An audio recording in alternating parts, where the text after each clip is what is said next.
ভয়াবহ আগুনে এখনো জ্বলছে শাহজালাল আন্তর্জাতিক বিমানবন্দরের কার্গো ভিলেজ। নিয়ন্ত্রণে কাজ করছে ফায়ার সার্ভিসের ৩৭টি ইউনিট।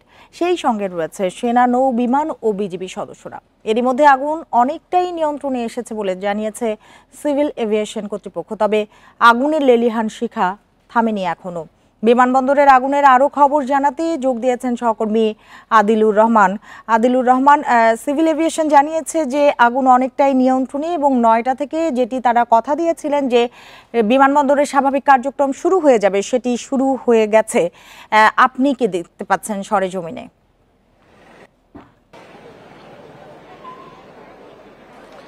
না, দেখুন, স্বাভাবিক কার্যক্রম তো আসলে এখনো শুরু হয়নি। তার কারণ হচ্ছে শুরু হবার কথাও নয়।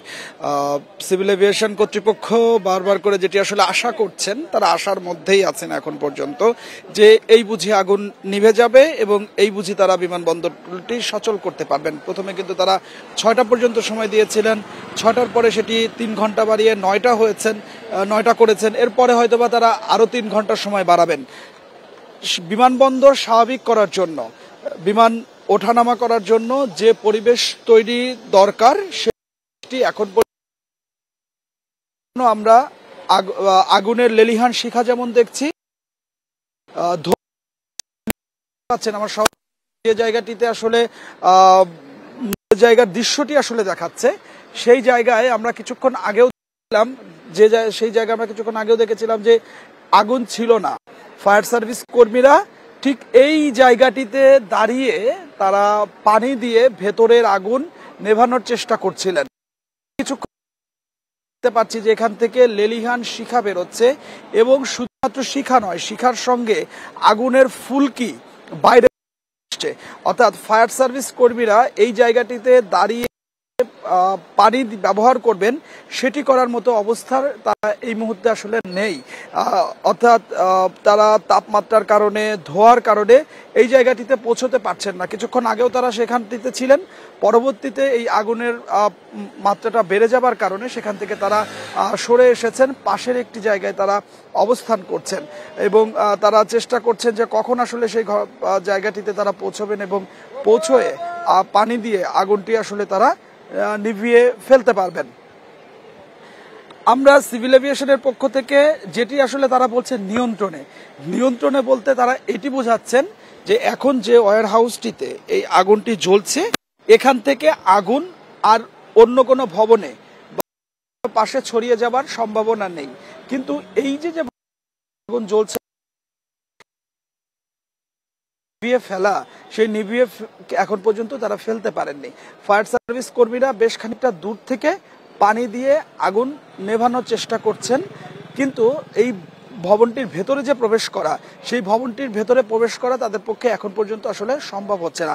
যদি ভেতরে প্রবেশ করা সম্ভব না হয়, তাহলে যতক্ষণ এই ভবনের ভেতরটিতে পণ্য আছে ততক্ষণ পর্যন্ত এই পণ্যগুলো জ্বলবে। যতক্ষণ না পণ্য জ্বলে শেষ হয়ে যাচ্ছে, পুড়ে ছাই হয়ে যাচ্ছে, ততক্ষণ পর্যন্ত এখানকার ভেতরের আগুন নিভিয়ে ফেলা সম্ভব হবে না। এটি অতীত অভিজ্ঞতা তাই বলে। আমরা বেশ কিছু আগুনের ক্ষেত্রে আমরা এটি দেখেছিলাম যে অনেকটা আসলে অসহায় অবস্থার মধ্যে ফায়ার সার্ভিসকে আমরা দেখেছি যে তারা নিরুপায় হয়েছিলেন যে কখন আসলে সব ধরনের পণ্য পুড়ে ছাই হয়ে যায় এবং তারপরে আসলে আগুন যদি পুরোপুরি নিভিয়ে ফেলা সম্ভব হয়। তো এক্ষেত্রে আসলে মনে হচ্ছে বিষয়টা অনেকটাই তাই হচ্ছে। তার কারণ হচ্ছে অতিরিক্ত তাপমাত্রা, ধোঁয়া, এসব কারণে ভবনের ভেতরে প্রবেশ করা বা ভবনের একেবারে কাছাকাছি যাওয়া কিন্তু আসলে সম্ভব হয়নি। আপনি নিশ্চয়ই দেখতে পাচ্ছেন যে একজন কর্মী দূর থেকে ছোট্ট একটি পাইপের সাহায্যে তিনি পানি দেওয়ার চেষ্টা করছেন। আমি যদি আমার সহকর্মীকে একটু দেখাতে বলি, ওই জায়গাটি আপনি নিশ্চয়ই দেখতে পাচ্ছেন যে তিনি একটি পাইপের মাধ্যমে একটু পানি দেওয়ার চেষ্টা করছেন, কিন্তু সেটি আসলে ছোট একটি পাইপ এবং খুব দূর থেকে যে পানিটি তিনি দিচ্ছেন সেটি আসলে আগুন পর্যন্ত আসলে পৌঁছচ্ছে না। এই যে গ্রিলটি আছে, সেই গ্রিল পর্যন্ত গিয়ে সেই পানিটি আসলে শেষ হয়ে যাচ্ছে। এই দৃশ্যটি আমরা দেখতে পাচ্ছি। অর্থাৎ যদি আগুন পর্যন্ত পৌঁছানো সম্ভব না হয় এবং আগুন পর্যন্ত পানি পৌঁছানো সম্ভব না হয়, বা তারা যে রোবটের ব্যবহার করেছে বা আরো বেশ কিছু ফায়ার নিয়ন্ত্রণের জন্য আরো বেশ কিছু উপকরণ ব্যবহার করা হয়, সেগুলো যদি আগুন পর্যন্ত আসলে না পৌঁছায়, সেক্ষেত্রে আগুন পুরোপুরি নিভিয়ে ফেলা আসলে সম্ভব হয় না। এরই মধ্যে আমরা দেখতে পাচ্ছি যে এই যে কার্গো ভিলেজের সামনের যে সড়কটি আদিলুর কাঠামোগত যে বিষয়টি সেটি কি প্রধান চ্যালেঞ্জ হয়ে দাঁড়িয়েছে আগুন নেভাতে গিয়ে?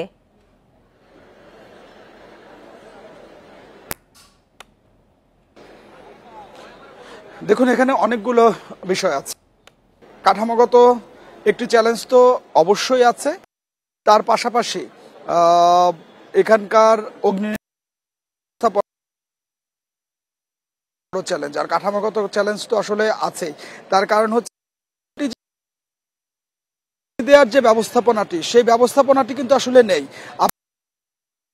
এই মুহূর্তে আগুন জ্বলছে, সেই ভবনের সামনে আরো টিন শেড দিয়ে স্থাপনা তৈরি করা হয়েছে। অর্থাৎ এখানে ফায়ার সার্ভিস যে তার বড় লেডারের মাধ্যমে পানি দূর থেকে দিবে, সেই অর্থাৎ এইরকম যদি কাঠামোগত অবস্থা হয়ে থাকে, সেক্ষেত্রে ক্ষেত্রে যে কারণে ফায়ার পানি নিয়ে আগুনের কাছাকাছি পর্যন্ত যেতে পারছে না। এবং আমরা দেখে থাকি যে আগুন জলে ছাদ থেকে ছাদের উপরে পৌঁছে তারপরে ভবনের ভেতরকার যে আগুনগুলো আছে সেই আগুন পুরোপুরি নেভানোর চেষ্টা করেন। এক্ষেত্রে সেটাও সম্ভব হচ্ছে না, চ্যালেঞ্জ আছে। এর বাইরে আরেকটা বড় চ্যালেঞ্জ আমরা লক্ষ্য করতে পারছি পানি।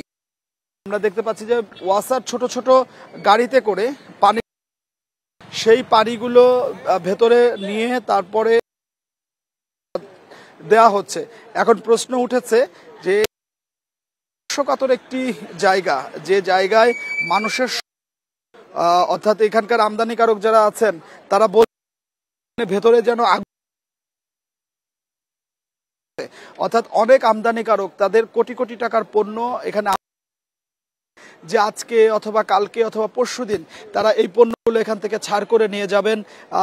এটি দিয়ে তাদের রুটি ব্যাপার, তাদের ব্যবসা বাড়ানোর ব্যাপার।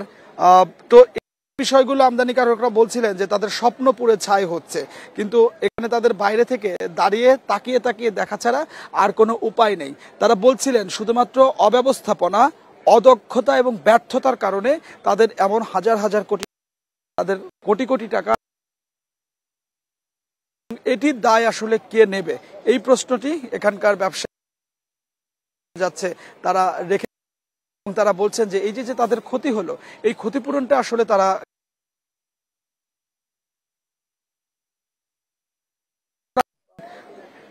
এই প্রশ্নগুলোই এখন আসলে সবার। এই ব্যাপারগুলো নিয়ে কথা বলেছিলাম, এখানে উপদেষ্টা এসেছিলেন যে তিনি এটি তদন্ত করে দেখতে বলেছেন, তালিকা করতে বলেছেন কারা ক্ষতিগ্রস্ত হয়েছে, কাদের কি পরিমাণ পণ্য এখানে ছিল। এবং এখন আরেকটি বিষয় আসলে প্রশ্ন উঠেছে, সেটি হচ্ছে এখানকার যে পণ্য ভিতরে রাখা ছিল সেই পণ্যগুলো ঠিক ব্যবস্থা রাখা ছিল কিনা। অর্থাৎ এখানে বলা হচ্ছে এখানে কেমিক্যাল ছিল, কেমিক্যাল সঙ্গে আর কি পণ্য আসলে রাখা ছিল। অর্থাৎ কেমিক্যাল তো একেবারেই আলাদা করে রাখার কথা, অতি দাহ্য পদার্থ আলাদা জায়গায় থাকবে এবং অন্য যে পণ্যগুলো আছে সেই পণ্যগুলো আলাদা থাকবে। অর্থাৎ কেমিক্যালের কারণে যদি অন্য পণ্যগুলো ক্ষতিগ্রস্ত হয় তাহলে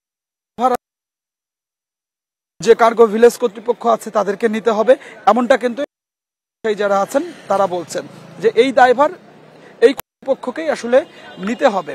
এবং অনেকে অভিযোগ করছিলেন যে যখন গেছে তখন যদি অন্য জায়গার পণ্যগুলো বের করা যেত বা দ্রুত ব্যবস্থার মধ্যে সেগুলো বের করে নিয়ে আসা যেত তাহলে হয়তো বা ক্ষয়ক্ষতি অনেকটা কম হতো। আমদানিকারকরা বলছেন যে যখন লেগেছে তখন তাদেরকে আসলে ভেতরে প্রবেশ করতে দেওয়া হয়নি। কর্তৃপক্ষ এই বিষয়টা, এখানে নিরাপত্তার বিষয় ছিল, এখানে অনেকের পণ্য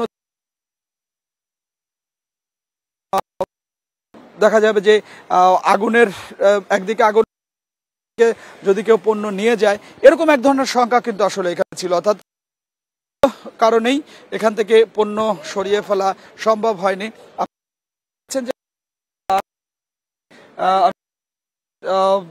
চলে যেতে চাই আমার সহকর্মী যিনি আছেন যে জায়গাটিতে এই মুহূর্তে আগুনের লেলিহান শিখা আমরা দেখতে পাচ্ছি। অনেকক্ষণ পরে ফায়ার সার্ভিসের একজন কর্মী সেখানে পৌঁছেছেন, কিন্তু তিনি আসলে বুঝে উঠতে পারছেন না যে কোন প্রক্রিয়ায় সেখানে আসলে পানি ব্যবহার করবেন এবং কিভাবে পানি ব্যবহার করে সেখানে এই আগুনগুলো তারা আসলে নিয়ন্ত্রণ করবেন। তারা হন্যে হয়ে একদিক থেকে আর আসলে ছুটছেন কিন্তু কোনো করতে পার এখানকার আগুন নিয়ন্ত্রণে আনতে।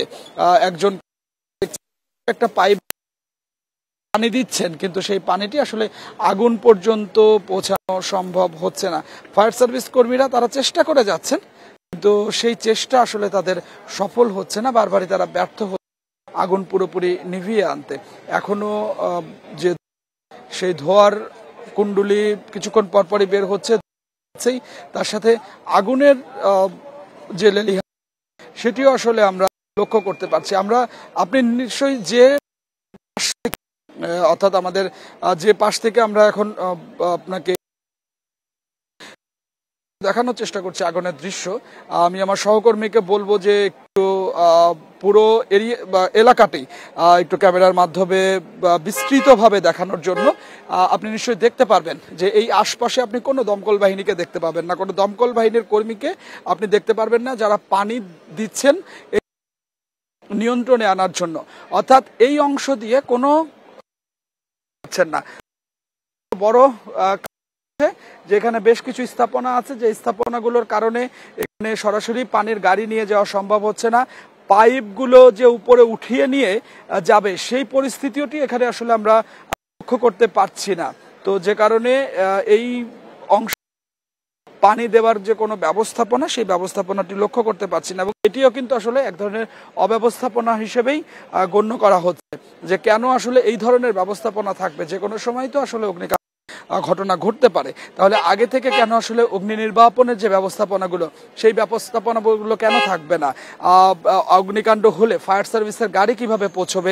বিমানবন্দর যেখানে আদিলুর সর্বোচ্চ নিরাপত্তা ব্যবস্থা কিন্তু রাখা হয় এবং সেখানে সিসি ক্যামেরা থাকে, সেখানে নিরাপত্তার সর্বোচ্চ গুরুত্ব দেয়া হয়, সেই জায়গায় এই ধরনের অগ্নিকাণ্ড এবং এতক্ষণ ধরে অগ্নিকাণ্ড চলা, যেখানে আপনি বলছেন যে ফায়ার সেফটি যে থাকার কথা, ব্যবস্থাপনা থাকার কথা, সেটিও কিন্তু নেই।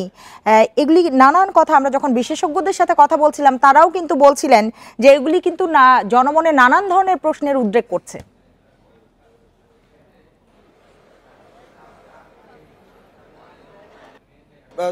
এটা তো আসলে এটি আসলে এখানকার বাস্তবতা এটি দাঁড়িয়েছে যে ন্যূনতম ব্যবস্থাপনাটি আসলে এখানে থাকার কথা ছিল, সেই ন্যূনতম ব্যবস্থাপনা এখানে ছিল বলে মনে হচ্ছে না। তার কারণ হচ্ছে ন্যূনতম ব্যবস্থা, তাহলে প্রাথমিক ঘটনাটি ঘটেছে নিশ্চয়ই এখানে কোনো বিস্ফোরণ আছে বলে কিন্তু আসলে এখন পর্যন্ত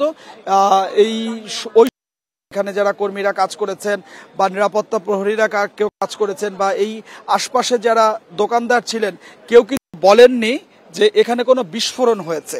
যদি বিস্ফোরণ না হয়ে থাকে সেক্ষেত্রে আসলে মুহূর্তেই তো আসলে আগুন এতটা ছড়িয়ে যায়নি, যেমনটি আসলে আপনি চুরিহাট্টার আগুনের ক্ষেত্রে যদি আপনি বলে থাকেন যে চুরিহাট্টার আগুন একটা বিস্ফোরণ হয়েছিল, বিস্ফোরণের মাধ্যমে সেই আগুনটি চারদিকে ছড়িয়ে গিয়েছিল।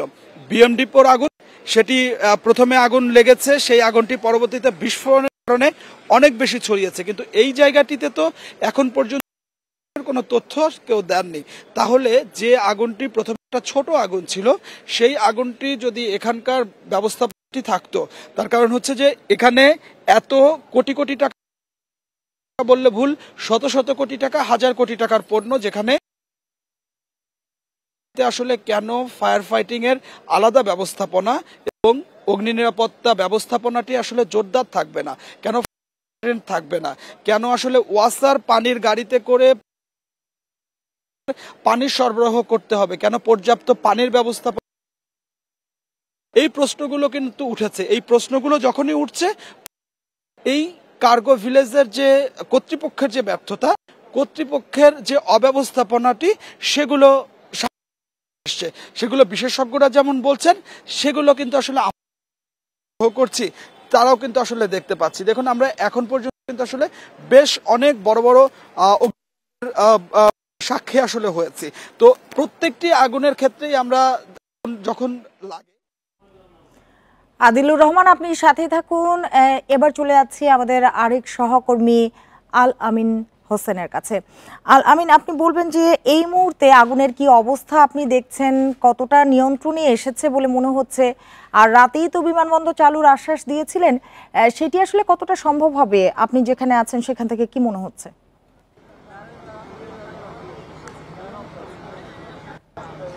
সিমি, আসলে বেসামরিক বিমান চলাচল উপদেষ্টা তিনি আশ্বাস আসলে দেননি। তিনি যেটা বলেছিলেন যে তারা রাতের মধ্যে বিমান চলাচল উপযোগী করার একটি চেষ্টা করবেন, কারণ এই বিষয়টা আসলে এখনো অনিশ্চিত যে এই আগুন কখন নেভানো পুরোপুরিভাবে তারপরে বিমান চলাচলের জন্য উপযোগী করা যাবে। এই পরিস্থিতি যদি আমি আপনাকে দেখাই, এখনো ভিতরে 8 নম্বরের যে গেট কার্গো ব্লেজ, তার যে হচ্ছে হাতের ডান দিকের অংশে এখনো আগুন জ্বলছে, অর্থাৎ আগুনের যে লেলিহান শিখা সেই এখনো এখান থেকে দেখা যাচ্ছে। ফায়ার কর্মীরা যখন সেখানে আগুন অর্থাৎ পাইপ দিয়ে যখন সেখানে পানি ছিটা, তারপর সেই আগুন থেকে লেলিহান যে শিখা, সেই শিখা বের হচ্ছে। আসলে কখন আসবে নিয়ন্ত্রণে, মানে ফায়ার সার্ভিসের যেই ব্যাখ্যা সেটি টেকনিক্যাল অনেক থাকেন যে নিয়ন্ত্রণে মানে হচ্ছে যে আগুন আর ছড়াবে না, কিন্তু আগুন নেভেনি। তো সেই ক্ষেত্রে আগুন আসলে কখন নিবে, এর মধ্যে এখানকার প্রাথমিকভাবে যতটুকু জানতে পেরেছে এখানে মেডিকেল ইকুইপমেন্ট রয়েছে, পাশাপাশি ওয়াটার মনিটরিং অর্থাৎ পানি বিশুদ্ধকরণের যে কেমিক্যাল, সেই কেমিক্যাল রয়েছে। মূলত আগুন দাহ্য পদার্থ পেলে যেরকম ধাউ ধাউ করে জ্বলে, সেটি আরো ধাউ ধাউ করে জ্বলছে। এখানে এক্সকাভেটর নিয়ে অবকাঠামোগত কারণে ভিতরে পানি দিতে পারছে এবং উপরে দেয়াল, প্রথম তলা এবং দ্বিতীয় তলার উপর দিয়ে সেখানে ফায়ার কর্মীরা পানি দিয়ে পানি ছেটানোর চেষ্টা করছেন, কিন্তু সেই পানি আসলে খুবই নগণ্য। আগুনের সেই আগুন নেভাতে যে পরিমাণ পানির দরকার সেই পানি আসলে এখানে নেই, এবং যার কারণে তারা মূলত এখন যেটি চেষ্টা করছেন যে ভিতরে যে আগুন আছে সেই আগুন যেন বাইরে ছড়িয়ে না পড়ে। কিছুক্ষণ আগে যেমনটা বলছিলাম যে এখানকার বেসামরিক বিমান চলাচল উপদেষ্টা শেখ বশিরউদ্দিন কথা বলেছেন, তিনিও যেটি বলেছেন যে তারা বিমান কিংবা বিমানবন্দর সচল করার একটি চেষ্টা রাতের মধ্যে করবেন। এর বাইরে এখানে আসলে আরো যে বিষয় রয়েছে, কার্গো ভেলের যে ক্ষতিগ্রস্ত হয়েছে সেটি আসলে কবে নাগাদ প্রস্তুত হবে, আমদানি হয়েছে সেটি কবে নাগাদ প্রস্তুত হবে, এই নানান বিষয় আসলে এখানে রয়েছে। বিমানবন্দর মানে হচ্ছে একটি মহাযজ্ঞ, একটার সাথে নানান রকম ভাবে, এবং এর আন্তর্জাতিক প্রভাব কতটুকু পড়বে, আন্তর্জাতিক সংস্থা যেটি রয়েছে আইকা, সেখানে তার প্রভাব কি পড়বে, নিরাপত্তা অনেক ইস্যুজ। আপনি জানেন যে আমাদের 3rd টার্মিনাল চালু হচ্ছে সম্প্রতি, সেই 3rd টার্মিনালে যে আন্তর্জাতিক বিমান সংস্থাগুলো যারা উড়োজাহাজ তারা যারা রুট পরিচালনা করবেন, তারা আসলে এই অজুহাতে নানান রকম ইকুয়েশন আসলে এখানে কাজ করছে। তবে শত শত টন এখানে আমদানিকৃত যে পণ্য ছিল সেই পণ্য আসলে আর যে ব্যবহার করা যাবে না, সেটি আমদানিকারক যারা রয়েছেন কিংবা ব্যবসায়ী যারা রয়েছেন তাদের কথাটি স্পষ্ট, কারণ হয়তো প্রথমে পণ্য আগুনে পুড়ে গিয়েছে, বাকি যদি কোনো পণ্য অবশিষ্ট থাকে সেটি দিয়ে আগুন পানি ছেটানোর কারণে সেটি মূলত নষ্ট হয়ে যাবে। এখানে নৌবাহিনীর একটি যে টিম, অর্থাৎ নৌবাহিনীর যে অগ্নি নির্বাপনকারী যে সংস্থা রয়েছে তাদের একটি গাড়ি এখানে প্রবেশ করেছে এবং তারা হয়তো সেখানে চেষ্টা করবেন। আরেকটি বিষয় ছিল, আমরা ভিতরে শব্দ শুনতে পেয়েছি অন্তত 2 দফা, সেখানে শব্দ শুনেছি যে বিস্ফোরিত হচ্ছে, হয়তো কিছু এসি রয়েছে বা অন্যান্য যে কেমিক্যাল রয়েছে সেগুলো বিস্ফোরিত হয়েছে কিনা আমরা ঠিক এই মুহূর্তে এখান থেকে।